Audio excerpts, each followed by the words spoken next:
Bienvenidos a esta sesión, a este conversatorio sobre humanismo, utopía y el Quijote con Amelia Valcárcel, Beatriz Pastor y Liliana Weinberg. La dinámica será como sigue: yo voy a leer sus semblanzas y después he preparado un par de preguntas que responderá cada una y la conversación seguirá su curso. Si hay alguien que quiera hacer alguna pregunta, al final pues sus preguntas son bienvenidas. Bueno, es un honor para nosotros tener aquí en esta linda sala de la Biblioteca Cervantina a tres consejeras de la Cátedra Alfonso Reyes: Amelia Valcárcel, Beatriz Pastor y Liliana Weinberg. Amelia Valcárcel es catedrática de Filosofía Moral y Política de la UNED, miembro del Consejo de Estado, vicepresidenta del Real Patronato del Museo del Prado y patrona de la Universidad Internacional Menéndez Pelayo. Pues Amelia tiene una amplia trayectoria académica, ha presidido y dirigido múltiples cursos y seminarios nacionales e internacionales y colaborado con doctorados de universidades españolas e hispanoamericanas. Bueno, en resumen, su vida académica creo yo que la podemos mirar en dos vertientes: filosofía y feminismo, con varias obras relevantes, algunas traducidas a otros idiomas. Por ejemplo, voy a leer algunos de sus libros porque es autora de decenas de libros que no voy a mencionar aquí. Ha sido 2 veces finalista del Premio Nacional de Ensayo con los libros Hegel y la ética y Del miedo a la igualdad, que tuvo mucha resonancia.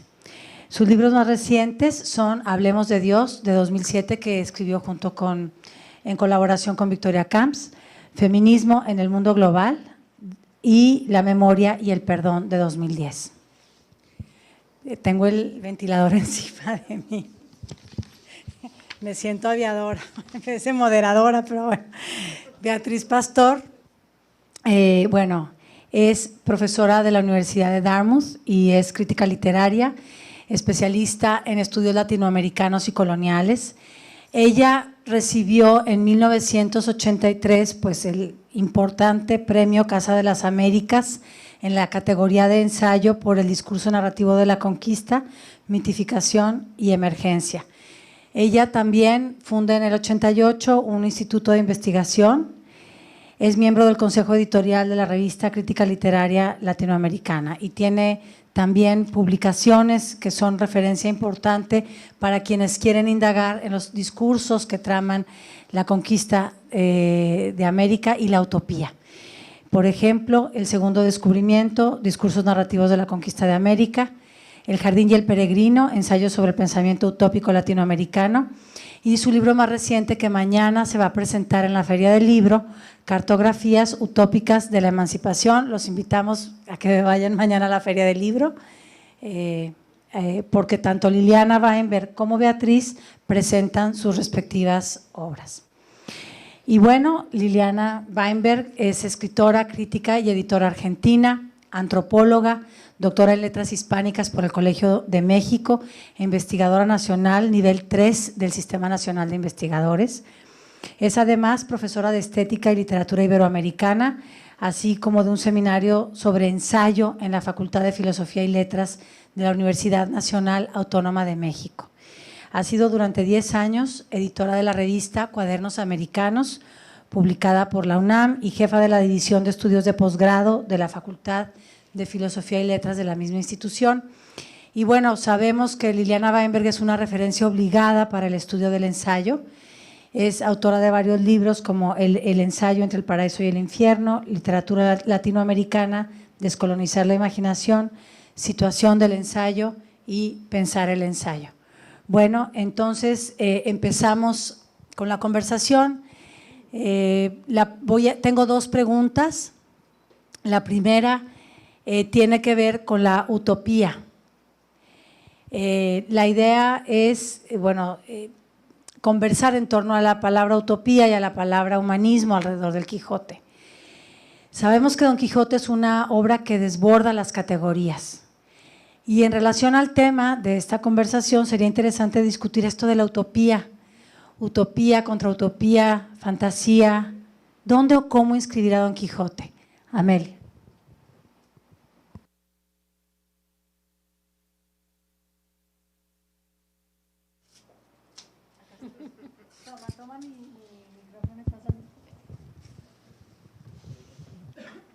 Bueno, perdón por la tecnología, a partir de este mismo momento se portará bien.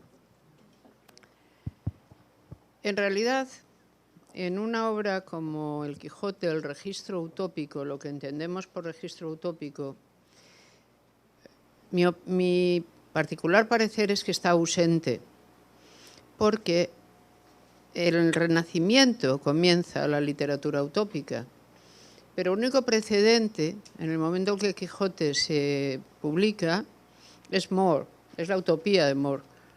Y ciertamente yo no conozco ningún trabajo que muestre o demuestre que Miguel de Cervantes conociera este texto. Podía sin duda alguna conocerlo por lo siguiente, porque a él ya le tocó la fase tridentina del catolicismo y por lo tanto More ya había adquirido el estatuto de mártir. Pero dudo que él tuviera mayor conocimiento de un texto como la Utopía, y las otras dos grandes utopías, La ciudad del sol o La Atlántida de Bacon, no están todavía escritas. Por lo tanto, no se puede hablar de que en el Quijote haya una literatura utópica en el sentido propio. Tendríamos que acudir a categorías mucho más forzadas, como las distópicas, para decir lo que ocurre en el Quijote. Con todo, en el Quijote, en sus dos partes, y mucho más en la segunda, hay un uso extravagante, adrede extravagante de la imaginación temporal y espacial. Si cualquiera de nosotros intenta hacer los viajes que don Miguel atribuye a don Quijote en La Mancha en el tiempo en que se los atribuye y en la medida en que los hace, y caminando o a caballo en un jamelgo no muy bueno, acompañado por un rucio no muy espléndido, va a ser que no va a poder.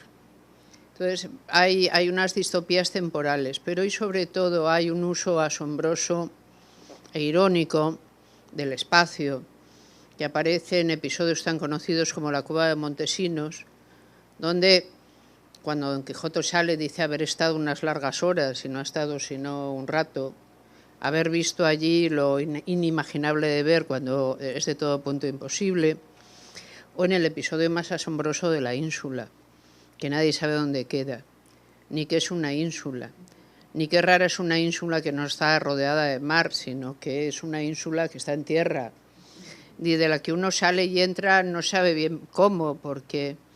Y luego hay forzadas entradas en el episodio más largo, que es la casa de los duques, la gran mansión de los duques, el supuesto vuelo espacial, todas las bromas, ¿no?, que tienen que ver con enloquecer aún más a un loco.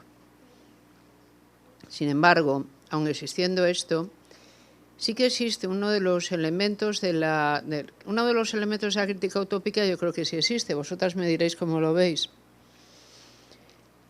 Cervantes no está contento con el mundo en que vive. Probablemente, como bien dijo Ortega hoy, cree que no hay manera de cambiarlo. Pero no es un mundo que se preste a estar contento con él.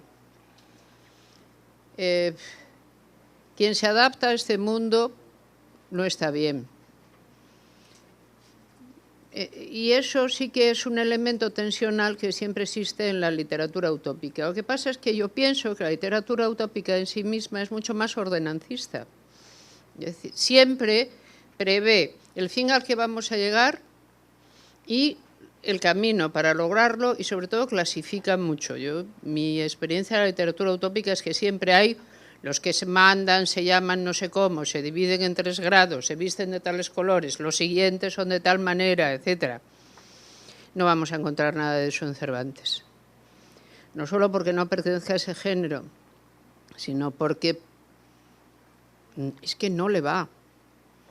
El ingenio de don Miguel es una cosa infinitamente más estrambótica y libre a la vez. Imaginemos, yo solo por imaginar y pincelar escenas, ¿no?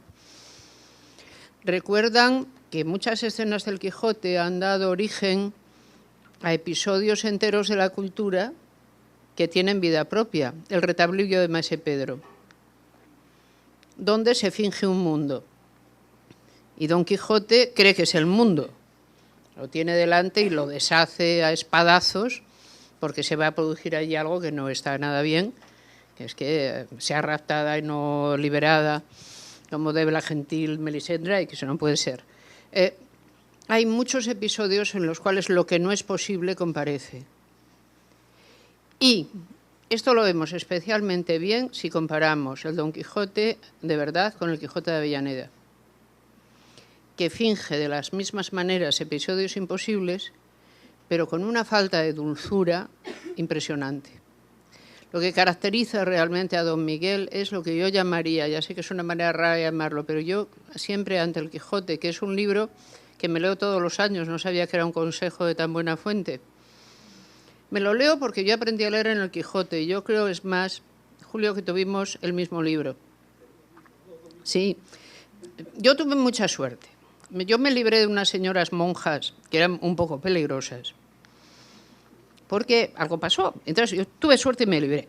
Y entonces fui a caer en manos de una gente que quedaba allí como medio emboscada y que probablemente tenía su origen cultural y tradicional era en los años 20 o 30 de la historia española, y que nos decían que el Quijote era el primer libro que había que leer, lo cual a los 8 años no tiene mucho sentido, la verdad sea dicha. Entonces nos dieron, según ellos, una edición infantil. Se notaba que era infantil porque tenía grabados de Doré. Eso era todo lo infantil que tenía. Y luego, al final de cada capítulo había un glosario. Por ejemplo, ponía morrión, parte del yelmo que cubre la mejilla y va desde no sé dónde a no sé dónde. Decías, voy aprendiendo. Así que, ¿qué pasa cuando te enfrentan a un libro de esta naturaleza? Pues que verdaderamente lo acabas entendiendo y acaba formando parte de cómo piensas. Quieras que no, el libro te habita. Y yo no sabría vivir sin el Quijote. Pero si lo tengo que situar diciendo realmente a qué tradición pertenece, creo que es más el origen de una tradición que pertenezca a ninguna. O sea, Don Quijote es un origen, y de él sale el Tristan Shandy y salen muchas otras cosas. Pero no hay una tradición encajable. Que esto lo hacía Don Miguel porque era... No lo sé. Don Miguel ha sido uno de los genios más raros que ha producido probablemente no solo la lengua que tenemos en común, sino en general la vida, que se da a sí misma este capricho de que de vez en cuando saca un genio, ¿no?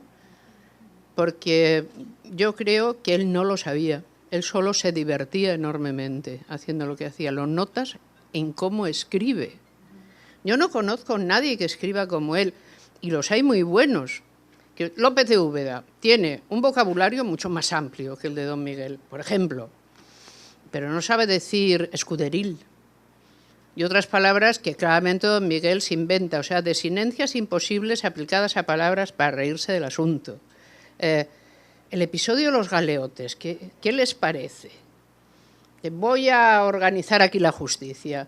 Estos hombres, ¿a dónde vais? Nos lleva el rey de las Españas. ¿A dónde? A galeras. No, pues por hablar de más, son estas cosas. Si nos hubiéramos callado, poca cosa es esta para llevar a unos hombres a padecer tanto. Voy a liberarlos. Los libero, ¿y qué hacen? Me apedrean. Entonces también saco una conclusión y le digo a mi criado escuderil, escudero, amigo, no se sabe qué más. Si es que, Sancho, no se puede ayudar a gentes viles, porque siempre es que te devuelven de esta manera las cosas. O sea, yo no sé cuánto de Don Miguel hay en Don Quijote, pero yo creo que hay mucho de alguien que tiene un ingenio peculiarísimo y que quiere contar el mundo tal y como él lo ve, porque bien le parece y porque puede. Que tiene una libertad asombrosa. ¿Eso es utópico? No, pero si quisiéramos hacer una historia de la libertad literaria tendría que estar dentro. Y el Quijote estaría en la fundación misma de la libertad literaria. Yo lo veo así.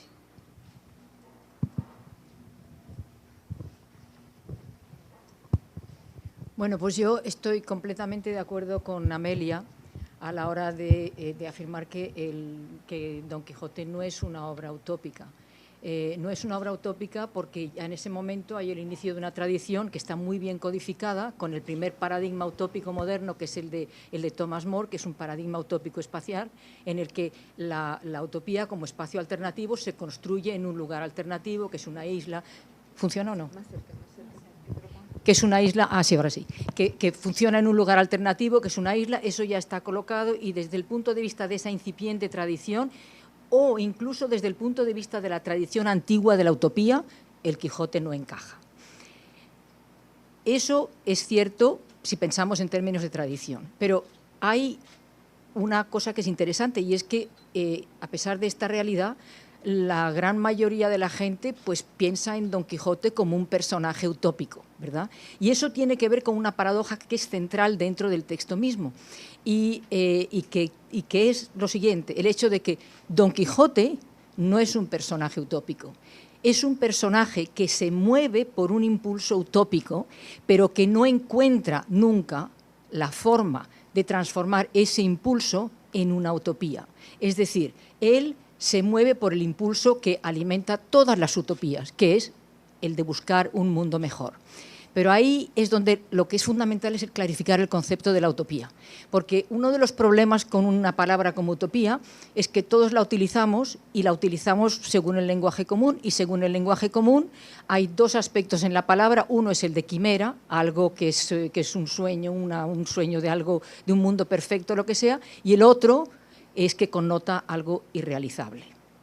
Entonces, hay que separar nuestro concepto de la utopía de esa forma de utilizar la palabra que tenemos todos cotidianamente, y hay que repensar realmente lo que es la utopía.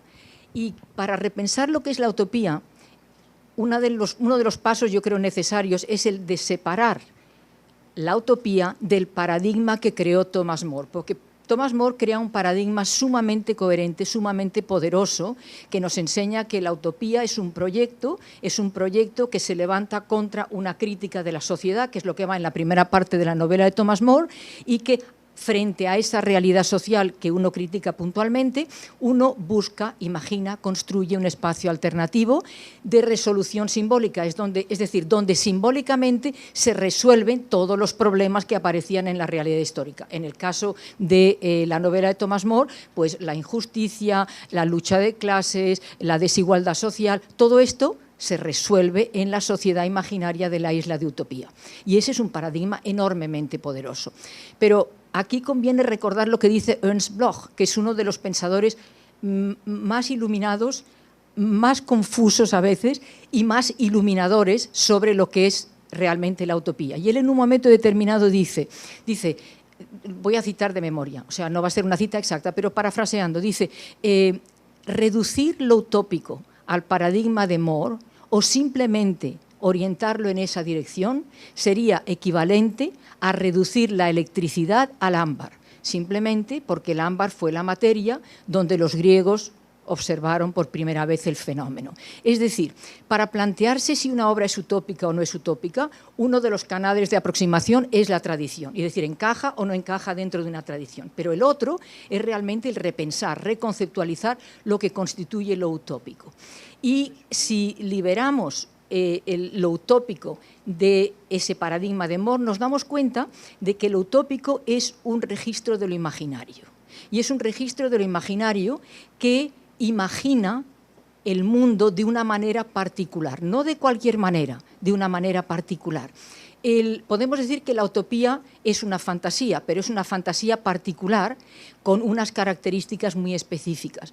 Y de acuerdo con la teoría de Bloch, lo que diferencia la utopía de la fantasía es lo que él llama wishful thinking, o sea, los sueños del deseo, la imaginación del deseo, es el hecho de que la utopía se construye siempre, o sea, configura siempre un espacio alternativo de resolución a contradicciones históricas puntuales.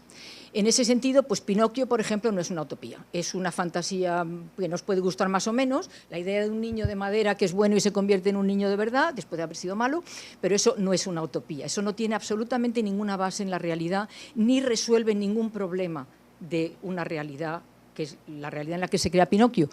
En cambio, si pensamos en lo de More, la construcción de More sí es una utopía.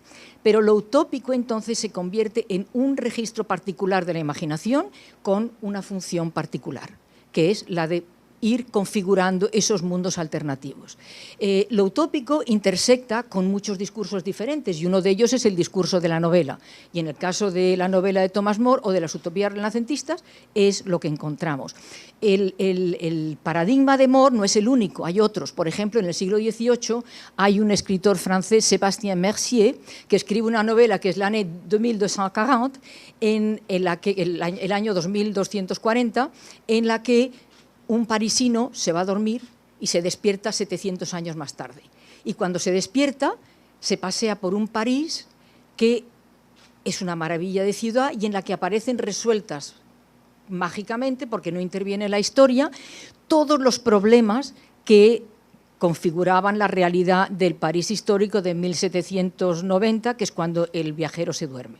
Entonces, aquí lo que tenemos es un cambio de paradigma, una nueva intersección de la imaginación utópica con el discurso de la novela, pero un cambio del paradigma espacial de More, que decía la utopía está en otra parte, al paradigma temporal de Mercier, que dice la utopía está en otro tiempo. Y a partir del siglo XVIII, la utopía está en otro tiempo, pero ese tiempo es el futuro.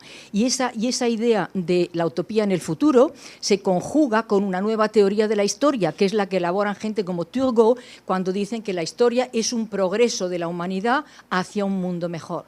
Y converge con otra gran línea de pensamiento utópico, que es la de Condorcet, que es el que dice que la perfectibilidad del ser humano es infinita. Y entonces todo esto va creando el horizonte para un nuevo humanismo, que es el humanismo de una realidad centrada en un ser humano que es infinitamente perfectible y que se mueve a lo largo de un continuo, que es una historia progresiva hacia un tiempo mejor. Es otro ejemplo de cómo funciona esa imaginación utópica en la intersección con distintos discursos y en distintos periodos históricos. El siglo XX, por ejemplo, se centra en la crítica o la verificación del fracaso de los paradigmas utópicos. Si cogemos una novela como, por ejemplo, Los pasos perdidos de Alejo Carpentier, lo que vemos es que minuciosamente va descalificando el paradigma utópico espacial y luego el paradigma utópico temporal, ¿verdad? Y luego, si cogemos 100 años de soledad, pues ahí lo que tenemos es, ahí es interesante porque tenemos por una parte el contraste entre el principio de Macondo, que es la fundación utópica del lugar utópico, y luego la destrucción de Macondo en sus intersecciones repetidas con la historia, que comienzan con el comercio de animalitos de caramelos de Úrsula. Y en ese sentido, claro, es una crítica de la utopía, o sea, la utopía no puede funcionar. Pero hay otras formas de exploración de la utopía en Gabriel García Márquez que nos recuerdan que hay otros registros de la utopía que no son siempre en torno a comunidades sociales. Por ejemplo, la historia de Remedios la Bella pone en cuestión una de las grandes construcciones utópicas del pensamiento occidental, que es el amor. Entonces, esto nada más para ver cómo es de complejo el fenómeno. Pero con todo esto, volvemos a la pregunta, y es si la novela de Cervantes, Amelia y yo estamos de acuerdo en que no es una novela utópica, entonces, ¿por qué es que crea la impresión de que eso es utópico? Lo que pasa en el Quijote es utópico. Por una parte, el personaje que está volcado hacia la búsqueda de un mundo mejor, ¿verdad? Y por otra parte, esa proliferación de mundos imaginarios en los que se buscan soluciones. Lo que pasa es que las soluciones que busca el Quijote son soluciones fantásticas, no son soluciones utópicas. Pero eso nos da la medida de hasta qué punto la novela es original y es rica en sus múltiples intersecciones con lo utópico. No adopta un paradigma utópico, pero cuando el lector deja el libro del Quijote sobre la mesa y dice, no, es que esta novela en realidad hay algo, esto tiene que ver con la utopía. Claro que tiene que ver con la utopía, pero tiene que ver con una reflexión muy particular que hace Cervantes, siempre apoyado en un escepticismo fundamental, y el escepticismo es enemigo de la utopía, pero apoyado en un escepticismo fundamental, pero sin nunca realmente frente, en ese sentido es un poco como Don Quijote, yo creo, frente a los fracasos repetidos, abandonar ese impulso hacia una humanidad mejor y un mundo mejor. Y esa es una de las paradojas centrales del texto, en mi opinión, que además está a nivel del personaje y yo creo que está a nivel de la obra en total. Y de ahí el que nos quedemos siempre con la impresión de que, bueno, algo utópico hay en esa novela. Esta palabra que usaste, registro, me parece muy importante porque en el Quijote, además de las múltiples voces, los múltiples escenarios, los múltiples movimientos, el cruce genial de muchísimos discursos, hay también registros diferentes que nos muestran, por una parte, a un Quijote instalado en su época, que es época que ya ha heredado la discusión sobre la utopía, con algunos rasgos, algunas estructuras de sentimiento, algunos ideologemas que atraviesan ya un tamiz utópico. Es decir, en efecto, no es una novela, como tú lo has dicho, y estoy de acuerdo aquí, que adopte el paradigma utópico de ninguna manera. No obstante ello, aparecen muchos registros y muchas capas. Por una parte, guiños, alusiones a la discusión utópica. Recordemos que tanto la utopía de Moro como algunas escenas de otros autores van a hablar ya, van a hacer referencia a la isla, a la insularidad como un lugar fuera del mundo conocido. Zizek dijo en una frase que me parece genial, que a partir de los viajes de exploración se pasó de la idea de abismo a la idea de horizonte, de la idea de un mundo cerrado a la idea de un mundo abierto. Entonces, esta idea de apertura del mundo está atravesando el Quijote, aunque como decía ayer Amelia, el del Quijote es un viaje al corazón de la Mancha, es decir, un viaje contra los viajes de ultramar precisamente. Pero la idea de viaje, la idea de incertidumbre, la idea de aventura están ya presentes en el propio Quijote.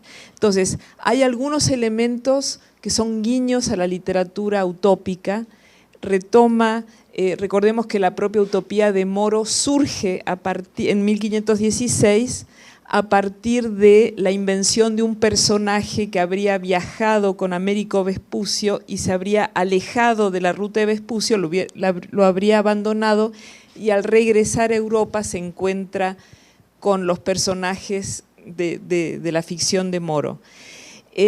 La propia noción de utopía también es compleja porque nos puede mandar tanto a la idea de no hay tal lugar,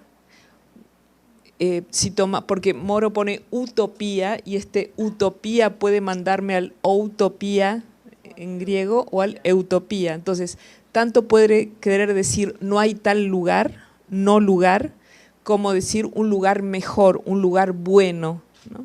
Están estos dos sentidos. Y yo creo que en el Quijote, en la amplitud, en el abanico impresionante que plantea, hay diálogos, miradas que se suscriben a la vieja idea utópica o nueva idea utópica, pero más ligada al Renacimiento. Hay también el desencanto ante el ideario renacentista humanista. Entonces, está a la vez inscribiendo ciertos rasgos con la utopía, particularmente algunos elementos de la isla barataria, a la que llega Sancho a tomar decisiones. Hay ciertos guiños utópicos en Barataria, pero también hay melancolía, hay desengaño respecto de esta situación. Hay entonces una postura crítica, una postura desencantada de la idea de utopía, y hay, por último, como dice Maraval es interesante porque trabaja en dos periodos de su vida la idea de utopía y se contradice, es decir, cambia él mismo sus enfoques sobre utopía en el Quijote. De algún modo, dice Maraval en una preciosa frase, refleja la utopía en el espejo de la ironía. Hay también en el Quijote en esta risa desencantada. Hay risa gozosa en el Quijote, hay risa desencantada en el Quijote, que reflejan como un espejo deformante ciertas ideas. Hay un autor, Philippe de Sand, al que consulté a partir de mis trabajos sobre ensayo, que tiene un libro que se llama El gusano y la manzana.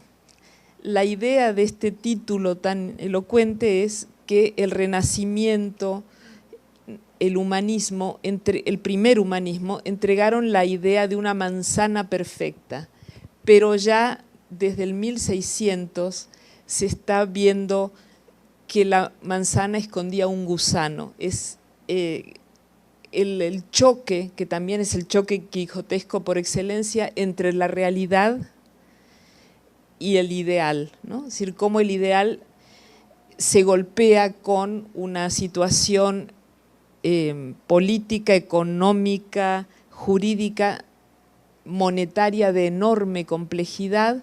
Entonces ya el Quijote se ubicaría en este retorno crítico a los viejos ideales puestos ahora al servicio de los nuevos tiempos, ¿no?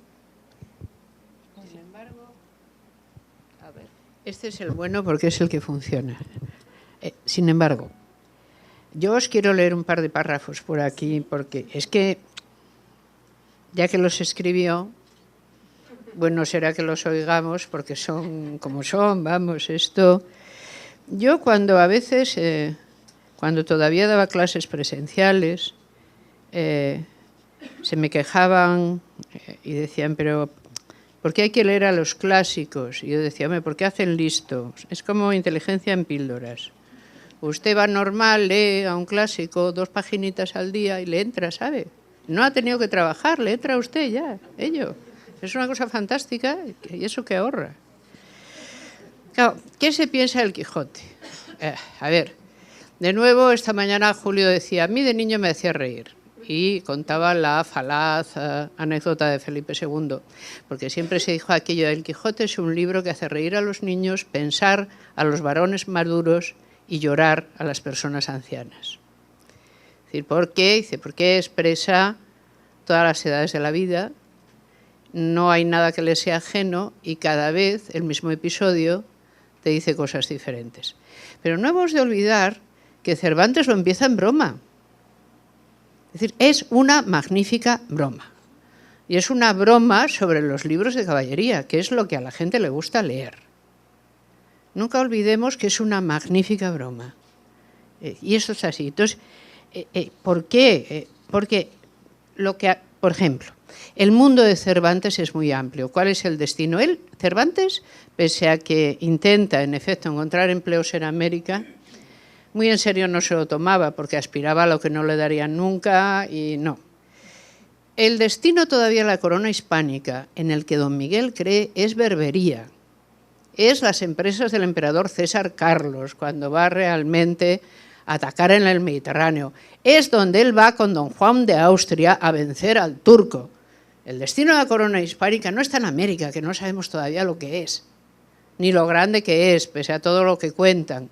Es el Mediterráneo, es el Mediterráneo de la tradición grecolatina y del humanismo grecolatino.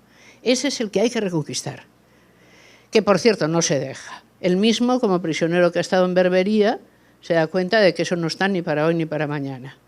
Entonces, que de repente encima vuelvas a tu pueblo y la gente se dedique a leer el Amadís, el no sé quién, y toda una gente que conquista, vence, claro, le produce reflexiones de este tenor, que son muy buenas, que yo les pido que me sigan con esta porque tiene su gracia, que tiene que ver con el conocimiento. A Cervantes, ¿qué le da? Dice, los libros de caballerías están escritos por una gente que en la vida vio un castillo, que en la vida estuvo en una batalla, que en la vida conoció a nadie principal, realmente. Vean cómo lo cuenta. Es esto. En todas esas novelas sucede, primero parodio, parafraseo y luego cito, sucede que un caballero se entra por un lago hirviente y sin mediar más palabra, así como pisa con denuedo la lava llameante o se embarca en esquife que no lleva vela ni timón, se encuentra en un paraje donde todos son prados, fuentes, amenas frondas y arroyos espejeantes, hasta que descubre siempre un castillo. Pero lo mejor es que esto lo cuente Cervantes en el idioma que maneja. Dice, castillo o vistoso alcázar, cuyas murallas son de macizo oro, las almenas de diamantes, las puertas de jacintos, y finalmente él es de tan admirable compostura que con ser la materia con que está formado, no menos que de diamantes, de carbunclos, de rubíes, de perlas, de oro y de esmeraldas, es más de estimación su hechura. Pero como además esta broma parece que le parece poca, entonces sigue. Y hay más que ver, después de haber visto esto, que ver salir por la puerta del castillo un buen número de doncellas, cuyos galanos y vistosos trajes, si yo me pusiera ahora a decirlos como las historias nos lo cuentan, sería de nunca acabar.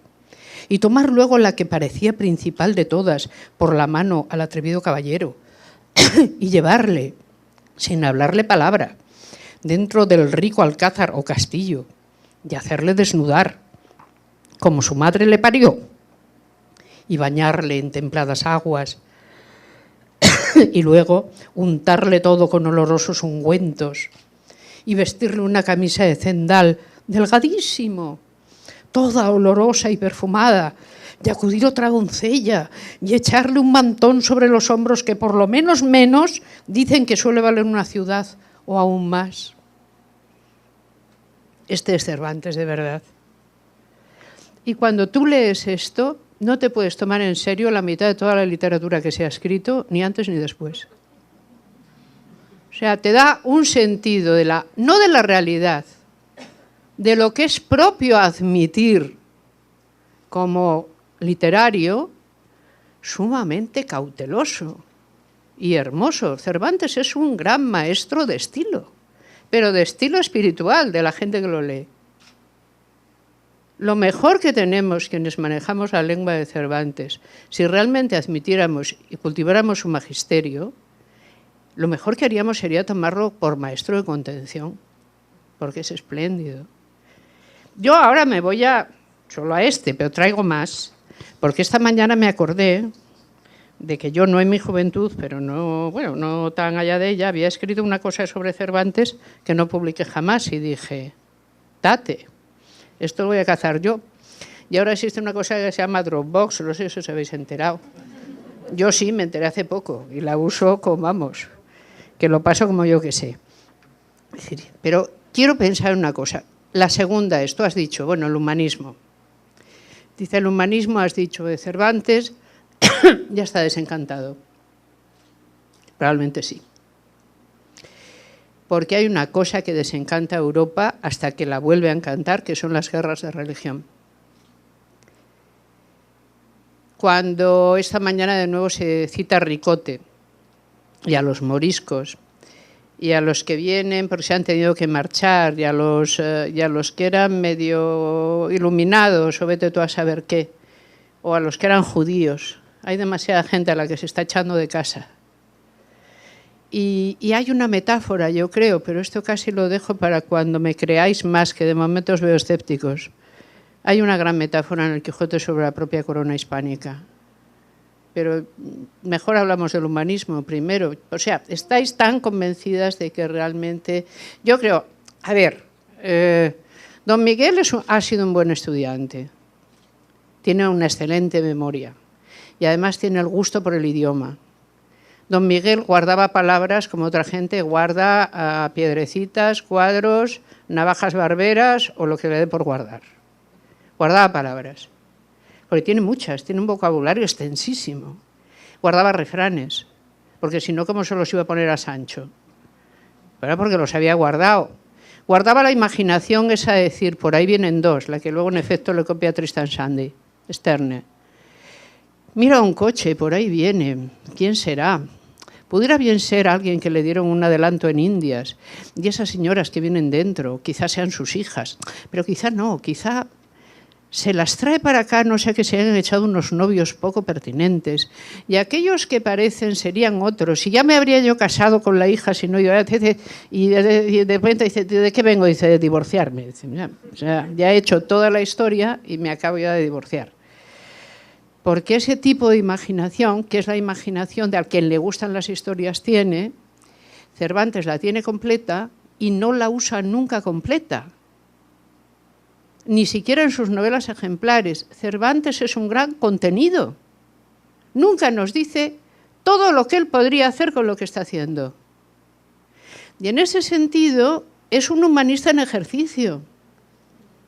Es decir, él ha aprendido, él es un moderno completo, él ha aprendido cómo se va a instalar la elegancia moderna en el pensar y en el escribir. Y no lo ha aprendido todo ya ni de los latinos ni de los griegos, sino que es cosa suya. Directamente, y además sabe lo que hace, porque de tonto no tenía un pelo. Cuando escribe en un verso, yo le he dado a la castellana lengua el esplendor que ahora tiene, sabe perfectamente lo que está diciendo. Es decir, tiene una conciencia de sí muy alta, que no resulta ser extravagante. Yo creo que él, pues no es Erasmo, no, pero ni siquiera es cualquiera de los otros grandes humanistas. Bueno, para empezar, la tradición humanista española había que tener mucho cuidado con ella, porque tú te metías a humanista y podías acabar en sabe Dios dónde, en situación incómoda, y teniendo que explicar a alguna gente vestida de dominicano cosas que sabías raramente tú mismo, por dónde andabas, o sea, mejor que no te ocurriera. Pero él es un moderno total, con una elegancia extraordinaria. ¿Por qué todos los que quisieron seguir el Quijote nunca lograron desbancarlo? Porque no tenían para nada el peso que tiene él. Cuando él mismo se defiende, le quedan para morir, ¿cuánto? Cuando hace el prólogo de la segunda parte, que le quedan 15 días, menos. 15 días o menos, y hace ese es su último escrito. Y se resume a sí mismo. Y no le da vergüenza humillarse ante su señor, al que sigue pidiendo que después de todo lo ampare. Ese texto es extraordinario. Cuando los consejos que Don Quijote da a Sancho, cuando éste tiene que irse a gobernar, y le dice estas cosas que entonces ni ahora han fallado nunca. Si acaso enviudaras, cosa que puede suceder, esto es pro domo nostra, y con el cargo mejoraras de consorte, no la tomes tal que te sirva de anzuelo y de caña de pescar, del que no quiero de tu capilla, porque en verdad te digo que todo aquello que la mujer del juez recibiere ha de dar cuenta al marido en la residencia universal, donde pagará con él tanto en la muerte las partidas de que no se hubiera hecho cargo en la vida. Nunca te líes por la ley del encaje. Toda esta serie de consejos morales constantes, que no las hubiera dado mejores ningún latino, las ha sacado de Alcalá, pues probablemente también, pero las ha sacado de la reflexión de un tipo que se pasó en Berbería años, pasando hambre y miedo, y que se inventa esas maravillosas novelas, las novelas de Berbería, ¿no? Y de repente se abrió sobre el baño, se abre y sale una mano blanca que agita un papel y lo deja caer y hace como que no, pero es que aquel día no lo tira, otro. Es alguien que ha tenido mucho tiempo para pensar, pero ha pensado muy bien con ese tiempo que tuvo. Es decir, no, el tiempo no se lo ha llevado a él por delante. Él se ha hecho dueño de ello. Y luego, a mí me encanta saber que tuvo éxito, pero yo creo que él, aun sabiendo muy bien quién era, no creía que tenía éxito.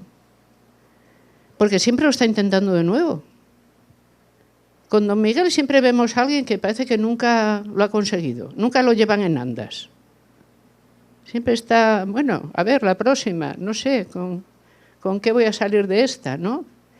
El Persiles, que es lo que él cree su obra magna, donde hay tanto del Quijote también, porque están muy mezclados. Y no lo logra. Él nunca se creyó que el ingenioso Hidalgo era lo mejor que había escrito y una de las cosas mejores que se habían escrito. Creía que eran mejor otras cosas que había intentado. Así que aunque solo sea por eso, hay que tenerle mucho amor. Sí, como a todos aquellos que no acaban de saber lo buenos que son. Ay, es así. Pero esa en realidad es una conciencia muy moderna, lo que acabas de describir de Cervantes. Pero yo me alegro de que hayas citado los párrafos estos y de que hayas recordado a todo el mundo que en el origen ese libro es una gran broma. Porque hay un elemento de, bueno, yo no sé, lo de la frase está según la cual los niños se ríen con Don Quijote, las personas mayores reflexionan y los viejos lloran, pues es que yo no he superado la infancia, porque yo ayer me estaba releyendo el capítulo de la Isla Barataria y me estaba tronchando de risa en mi habitación sola, pero a carcajadas.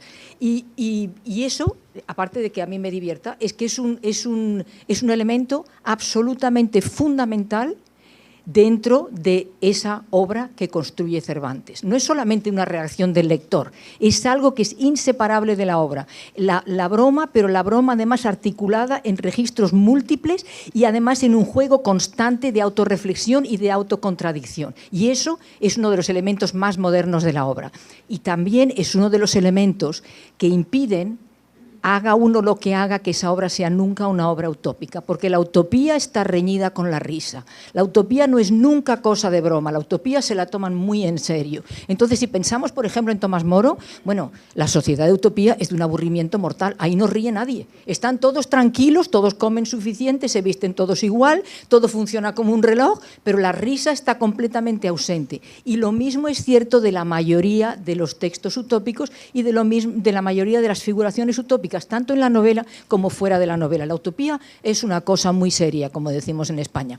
Y en Don Quijote nada es una cosa muy seria. Todo está ahí para ser puesto en cuestión, para jugar con ello y para ir generando múltiples verdades que dialogan unas con otras.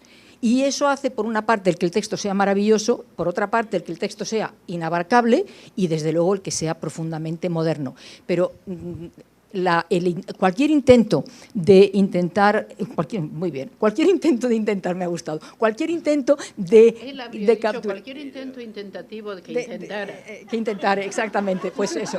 Pues cualquier intento intentativo que intentare catalogar esa obra como obra utópica está reduciendo el Quijote de una manera absolutamente patética. La broma, el humor, no son solamente categorías de la risa, categorías liberadoras, sino que son categorías que permiten al texto abrirse en direcciones múltiples y además ir superando contradicciones y exclusiones que en otro tipo de discursos sin la risa estarían fijadas. O sea, es un elemento realmente fundamental y no es utópico. Sí, está esta idea de la oposición entre Heráclito y Demócrito, ¿no? Heráclito el que llora, Demócrito el que ríe. Evidentemente Cervantes se afiliaba al segundo grupo, ¿no?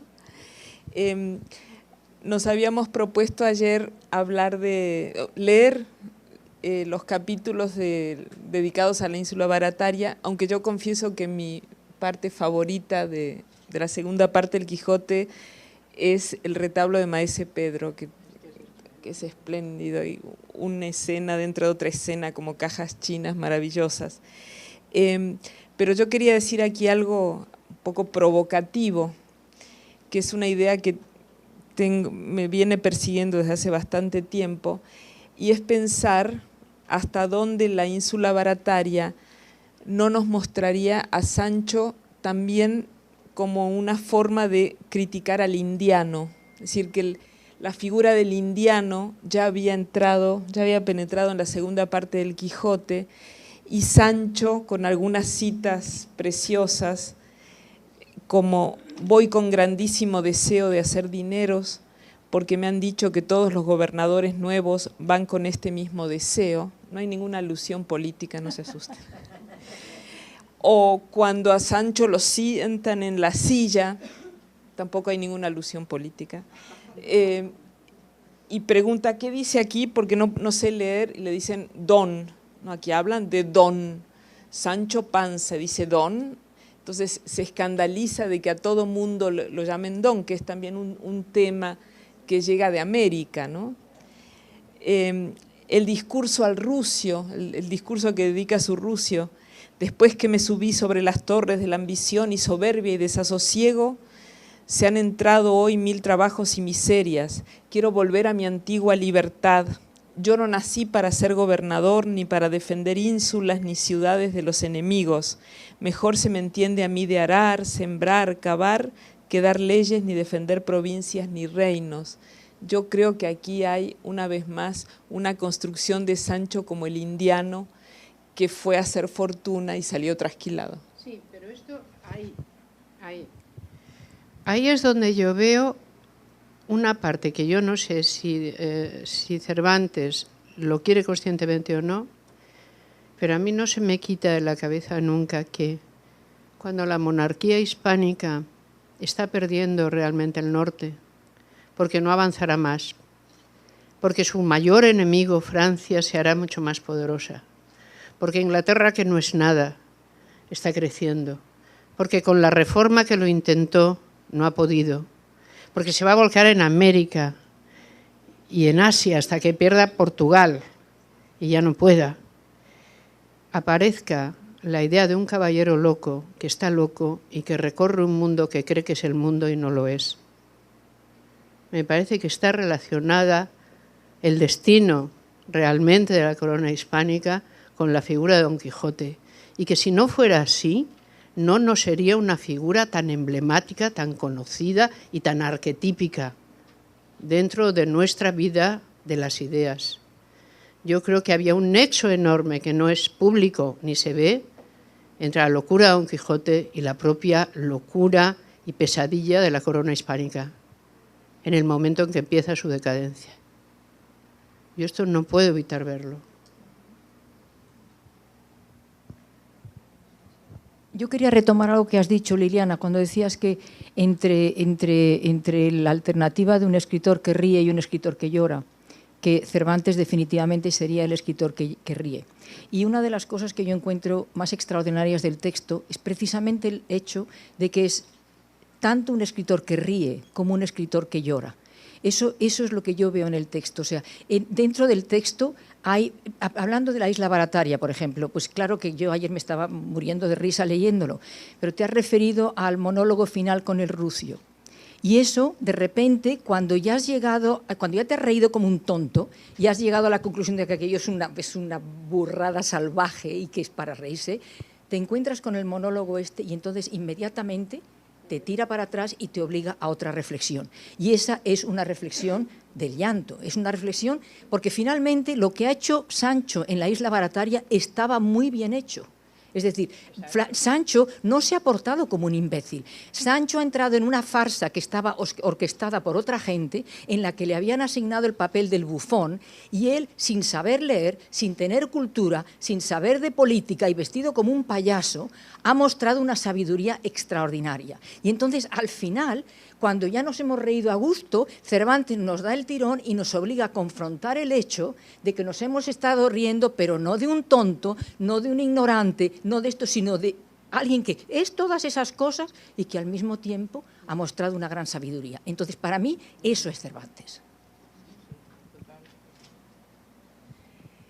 Y una vez más, como el otro tema de la mesa era humanismo, y pensando en el genio de Cervantes y que nuestra moderadora no le hemos dado chamba, también en cuanto a humanismo, yo veo por una parte atravesado todo el clima del Quijote por ciertos debates, ciertos temas del humanismo, como el rescate de la lectura, el hecho de que la lectura nos cambia, nos transforma y nos educa, la autoeducación,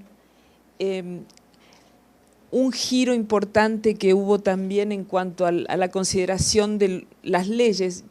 Siempre me impresionó que el Quijote está plagado de cuestiones notariales, legales, entre otras 1000 cosas, y cómo el hecho de discernir, hay un giro en el humanismo, repensar lo jurídico propiamente dicho, que deja de ser interpretar la ley con mayúsculas para volcarse hacia los casos concretos, ver la casuística, y esto es un poco también lo que hace Sancho en la ínsula Barataria.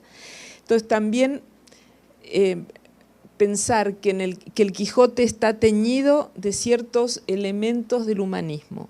Está también teñido del desencanto hacia la crisis del primer humanismo, que no dio los resultados que se esperaban de él, y dio personajes como Sansón Carrasco, que es pura espuma, es decir, habla, es pura retórica vacía, se equivoca, no dice nada, y es también una mirada, como decía Antonio Muñoz Molina hace pocos días en el Babelia, también en El Caballero del Verde Gabán, y la llegada a un lugar como este, donde hay tranquilidad, donde hay libros, donde hay una posibilidad de lectura y de diálogo cordial con el otro lector, son todos temas que, es decir, quisiera sintetizar. Por una parte, temas como humanismo y utopía podemos encontrarlos entre los 1000 entramados de todo el Quijote,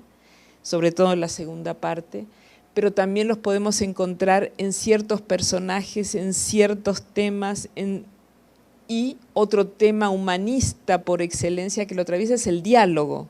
Otra vez, el diálogo serio, el diálogo formativo del otro, pero también el diálogo en broma, como cuando los escuderos replican lo que dicen los señores, pero básicamente otro gran protagonista de todo el Quijote es el diálogo. Pero del diálogo humanista, culto, selecto, está el diálogo de la gente. Esto me parece también prodigioso. Yo creo, Inés, que es hora. Yo creo, Inés, que es hora que tú digas algo. Bueno, a mí me parece lo que dicen muy interesante, y yo creo que la utopía, que es como un movimiento de ir hacia algún lugar, de la misma manera es pensar, es caminar, escribir y leer también, es un andar y un caminar hacia, y es cambiar de sitio. De hecho, hay filósofos que dicen que eso es pensar. Andar, cambiar de sitio y equivocarse, pensar, errar, en el sentido de caminar y equivocarse. Y aquí viene una pregunta que nace de sus intervenciones. Dicen que hay un impulso utópico en Don Quijote para transformar el mundo, pero fracasa. Y a mí me gustaría un poco hablar de este fracaso. Es un fracaso que es de alguna manera paradójico, que se abre a muchos registros, incluido el del humor, que reconcilia al lector con el mundo. El desencanto se resuelve de manera seria y en broma. Entonces, pues el fracaso es una leccionadora mirada también que nos da Cervantes sobre el mundo que vive. No sé si quisieran decir algo al respecto. Seguimos el orden como lo traíamos. A ver si esto sirve para algo. Esto es del Persiles, pero ¿qué es lo que cree Cervantes que hay que hacer? Él, desde luego, él como quien es, no fracasa. Él como quien es, no fracasa.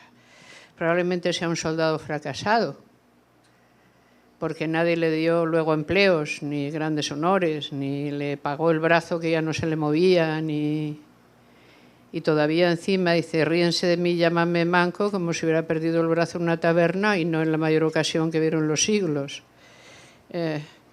Pero tiene fórmulas, dice, esta frase es del Persiles, pero podía estar perfectamente en el ingenioso Hidalgo. Cualquiera parte que se lea de cualquier historia de caballero andante ha de causar gusto y maravilla a cualquiera que la leyere. Y vuestra merced, créame, y como otra vez le he dicho, lea estos libros y verá cómo le destierran la melancolía que tuviere y le mejoran la condición, si acaso la tiene mala. Él sí tiene esta intención, dice, leyendo estos libros mejorarás tu condición, si acaso la tienes mala. Y aprenderás varias cosas que no están en la primera línea, que se aprenden de segunda intención. O sea, según vas leyendo lo que parece que lees, estás aprendiendo otra cosa que está por debajo y que está de segunda intención. Y yo creo que uno de los grandes desafíos, puesto que lo poco que el español la lengua de Castilla, tan ruda, y sobre todo cuando suena con mi acento sospecho que algo más ruda. Como esta lengua, lo poco que habitamos, en efecto, lo poco que ha logrado pasar, de momento, a lo que consideramos la cultura universal, es este libro, tenemos la obligación de saberlo absolutamente. Es un tesoro. Pero no saber solo lo que pasa, que también. No, de metérnoslo como medicina. Y de saberlo de verdad, de incorporarlo, de hacerlo cuerpo propio, porque nos vendría bien. Yo todavía no he encontrado en el Quijote un mal consejo. No existe. Nunca. Ni una cosa que bien mirada no puedas decir así de hacer. Siempre está así. Ni que me hagan reírme de algo que me produzca después indignidad haberme reído y me dé pesar. No debí reírme de esto porque era indigno. Digo, porque es verdad, uno se puede reír, pero lo que siente luego no es pesar por haberse reído. Siente la sabiduría de decir, solo me fijé en la primera parte. Hay que seguir. Entonces, yo creo que Cervantes es nuestro gran maestro. De ahí que verdaderamente cada vez que la literatura española quiere revivir, porque pasa a veces malos momentos, a uno y otro lado del charco, siempre alguna y alguno de los grandes coge de la mano a Don Quijote y se da un paseo. Porque siempre está ahí como el maestro que tenemos. Bueno, pues rápidamente lo de los fracasos. El fracaso de Don Quijote es obvio. El fracaso de Don Quijote no tiene tanto que ver con el fracaso tradicional de las utopías, porque las utopías fracasan siempre. Y fracasan porque una utopía, por definición, crea un exceso en relación con la realidad histórica. Por lo tanto, en el momento en que la utopía intersecta con la historia, pues ese exceso no se puede acomodar. Y cualquier estudio de cualquier revolución nos demuestra exactamente cómo funciona ese modelo de fracaso. En el caso de Don Quijote, él fracasa por una razón diferente que tiene que ver con la burla de Cervantes, y es porque intenta imponer el modelo de un mundo ideal en una realidad que en realidad desconoce completamente. O sea, él viene de su pueblo, y la razón por la que se ha lanzado a vivir las novelas de caballerías no es porque comprende el mundo alrededor de él, sino porque está completamente aislado y ha llegado a intentar desplazar el uno por el otro. Esa es la razón de su fracaso. En cuanto a Cervantes, yo estoy convencida de que él, escribiendo el Quijote y después de escribirlo, no se sintió en absoluto fracasado, porque el diálogo final de la segunda parte con la pluma, y cuando él dice, nació Don Quijote para mí y yo para él, eso es la afirmación contundente de que él sabe el valor de la obra y sabe que la obra es de él. Que él no la captura, él no la circunscribe, pero que es del nació Don Quijote para mí y yo para él. Es decir, es una obra que justifica y valida toda una vida. Y eso es lo contrario de un sentimiento del fracaso. Claro. Yo me refería más al personaje. Cuando hablabas del impulso utópico. Personaje de cabeza. Del personaje, no de la obra, por supuesto. Sí. Pero ya de paso hablamos de la obra como Amelia. Sí, como Amelia introdujo. Sí. Excelente. Y yo, en lugar de hablar del fracaso, quisiera hablar del triunfo del Quijote en el sentido que lo dijo hoy Julio. El Quijote está en el lenguaje, ya está dentro de nuestro lenguaje, ¿no? Como decía Borges, lo bueno no es de nadie, es del lenguaje, es de la cultura. Es decir, Cervantes logró esta maravilla modélica, quedarse dentro de la propia lengua castellana. Otra cosa, otro triunfo del Quijote que también mencionaba Julio, es como si todos al leerlo por primera vez sintiéramos que ya lo conocíamos, que ya lo habíamos leído antes, ¿no? Esto me pasó a mí misma cuando mi papá me agarró de una trenza, me sentó en un sillón y me empezó a leer el Quijote. Bueno, a partir de allí, de todas maneras, la risa es anterior, las escenas son anteriores, la productividad de la imaginación es anterior y están habitando la lengua. Entonces, pienso en que hay que celebrar el triunfo de Cervantes. Sí. Sí. ¿Puedo leer un trozo? ¿Puedo leer un trozo y ya digo? El público algo tendréis que decir, digo yo, ¿no? ¿Tendréis alguna idea? Vale, yo voy a leer un trozo por gusto, Porque él se sabe un maestro, no solo de la lengua, se sabe un maestro de moral. Y dice, de mí sé decir, lo pone en Don Quijote, que después que soy caballero andante, soy valiente, comedido, liberal, bien criado, generoso, cortés, atrevido, blando, paciente, sufridor de trabajos, de prisiones, de encantos. Y aunque ha poco que me vi encerrado en una jaula como loco, pienso por el valor de mi brazo, favoreciéndome el cielo, y no me siento contraria a la fortuna, que en pocos días verme rey de algún reino, a donde pueda mostrar el agradecimiento y liberalidad que mi pecho encierra. Que a fe mía, Señor, el pobre está inhabilitado de poder mostrar la virtud de la liberalidad con ninguno, aunque en sumo grado la posea. Por eso querría que la fortuna me ofreciese puesto, alguna ocasión donde me hiciese emperador, por mostrar mi pecho haciendo bien a mis amigos, especialmente a este pobre de Sancho Panza, mi escudero, que es el mejor hombre del mundo. Entonces,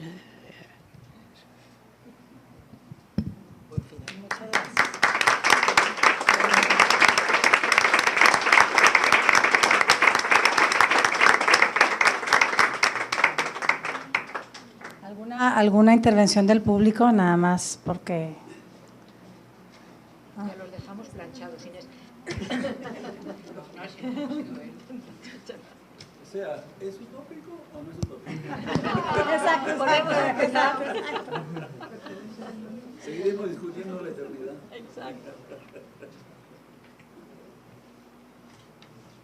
Bueno, pues les agradecemos su participación. Ha sido una conversación muy fructífera y pasamos ahora a cerrar el Congreso, que con estas intervenciones se clausura. Un reposado. Sí, así es. Un reposado. Tequila reposado. Bien. A nombre de la Dirección de Patrimonio Cultural del Tecnológico Monterrey, Departamento de Patrimonio Cultural, Biblioteca Cervantina, de todo el equipo, le queremos agradecer profundamente a todos ustedes su presencia, a todos los que han participado de un modo u otro en este Congreso Internacional, todo el staff, a todos los muchachos, la gente de la Cátedra Alfonso Reyes, a la gente de Campus Cultural, en fin, la lista es larga, a nuestros conferencistas que nos han brindado una enorme profundidad, una enorme posibilidad de poder profundizar en esta obra magnífica. Y qué mejor lugar para hacerlo que en este Salón Carlos Prieto de la Biblioteca Cervantina. Ha sido otro el Congreso, creo, con este entorno, ¿no? Es decir, este entorno es muy quijotesco, si lo queremos ver de alguna manera. Fíjense que cuando el licenciado Carlos Prieto, nuestro donador principal, el 6 de noviembre de 1954, da su discurso aquí abajo, en lo que es el vestíbulo Sala Mayor Rectoría, en ese acto en que él se finiquita ese donativo tan importante de esa colección de Quijotes que tenemos allí atrás, él daba 3 razones por las cuales él donaba al Tecnológico Monterrey esta importante colección. El tercero, por gratitud al Tecnológico Monterrey, no da más detalles acerca de qué consiste la gratitud y en torno a qué. El primero hace referencia a que esto constituía un esfuerzo de generar una especie de muro, de barrera lingüística contra el Estados Unidos tan cercano, ¿no? Una especie de enfoque, este enfoque nacionalista de mitad del siglo pasado aquí en México. Hay que entenderlo quizás en ese contexto, pero ante todo igual la acérrima defensa del español llega a tal grado que, por ejemplo, mi predecesor, el doctor Ricardo Elizondo, decía: usted tenga en cuenta esta ley no escrita, aquí no se habla en inglés. Aquí es la acérrima defensa del español. Así tal cual era la que me comentaba. Y bien, el segundo objetivo, que yo creo que es extraordinariamente vigente, es que él lo que pretendió es ayudar de alguna manera a que estas colecciones ayudaran a complementar la formación técnica de nuestros estudiantes aquí en el Tecnológico Monterrey, con una formación cultural, una formación humanística ciertamente más integral. Si lo que hemos visto en este Congreso ha sido lo variopinto que sigue siendo el Quijote y Cervantes, cómo sigue despertando pasión, hasta yo lo veía ayer en la discusión que se dan en estas mesas, después las risas cuando se citan y nos seguimos carcajeando, no sé, me hace acordar aquello de Aristóteles, ¿no? Es decir, el ser se predica de muchos modos y de alguna manera este ente ficticio, lo que quieran, se predica de muchas maneras, de tal manera que vamos a tener mucho tiempo más con el Quijote. Y en Biblioteca Cervantina estamos convencidos de que debemos seguir con nuestra misión. Es una misión quijotesca, pero vamos a continuar mucho tiempo con ella. Muchas gracias.